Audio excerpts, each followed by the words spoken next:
First known case of coronavirus was identified in Wuhan, China. The pandemic has wrapped its way across the globe, infecting more than 678,000 people in more than 173 countries.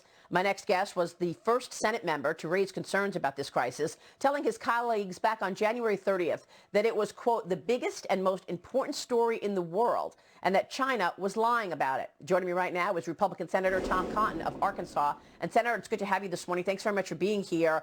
I saw a tweet that you put out this morning about China opening its movie theaters and then closing them again. And you raised questions about whether or not, in fact, the pandemic is gone in China. Are they still lying?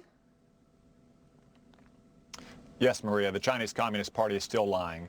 Back in January, I knew that this virus had the potential to become a worldwide pandemic for two reasons.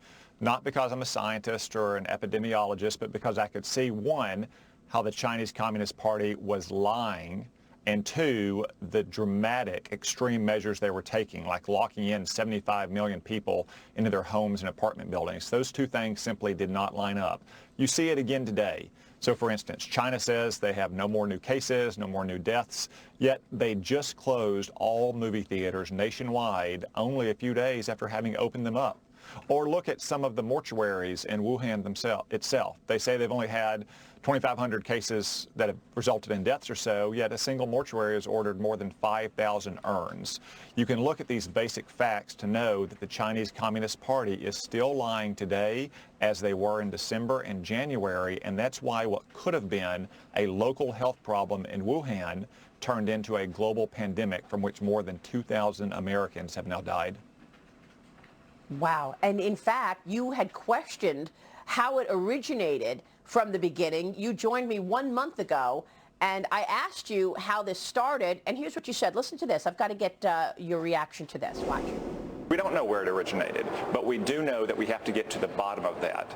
We also know that just a few miles away from that food market is China's only biosafety level 4 super laboratory that researches human infectious diseases. Now, we don't have evidence that this disease originated there, but because of China's duplicity and dishonesty from the beginning, we need to at least ask the question to see what the evidence says, and China right now is not giving any evidence on that question at all.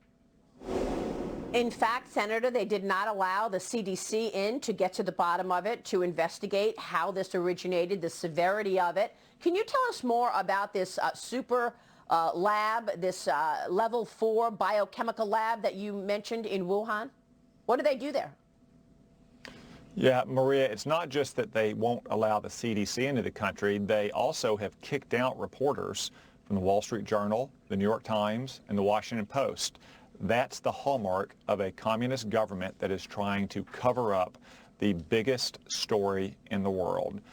What we know now is about the same as what we knew a month ago, very little. We do know that the virus did not originate in that food market or the wet market or whatever you want to call it in Wuhan. Even the Chinese Communist Party has now acknowledged that. All the way back in December, though, we knew that origin story was a myth. The Lancet published a study of the first 40 cases of coronavirus, and 14 of them had no contact with that market. So the virus went into that market, which acted as an accelerant before it came out of that market.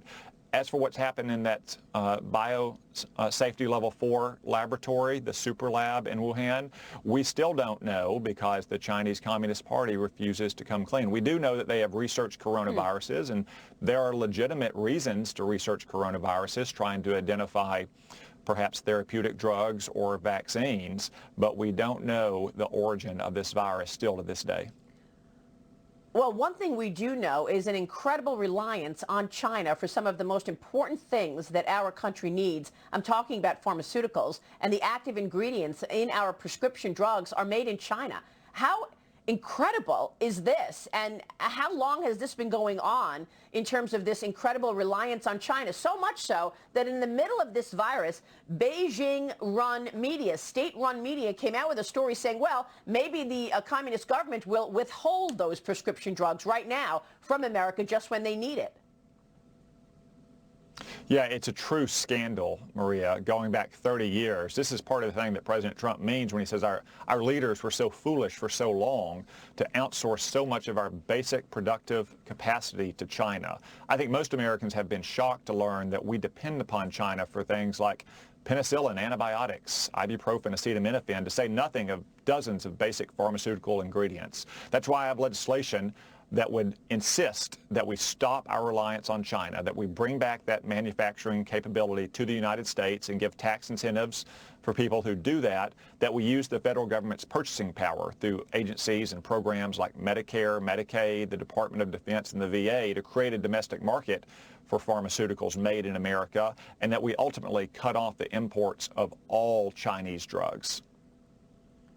And in fact, the Chinese are attacking the U.S. for calling it the Wuhan virus, even though it in fact did originate in Wuhan. It is the Chinese virus, correct? It did originate in Wuhan. The Chinese Communist Party has had a deliberate misinformation campaign in capitals all around the world. Their ambassadors have been alleging that the U.S. Army created this and spread it in Wuhan last year. That's one reason why it's so important that we be clear and that we not succumb to politically correct demands that we call it anything other than the China virus or the Wuhan virus, while China is actively spreading disinformation around the world.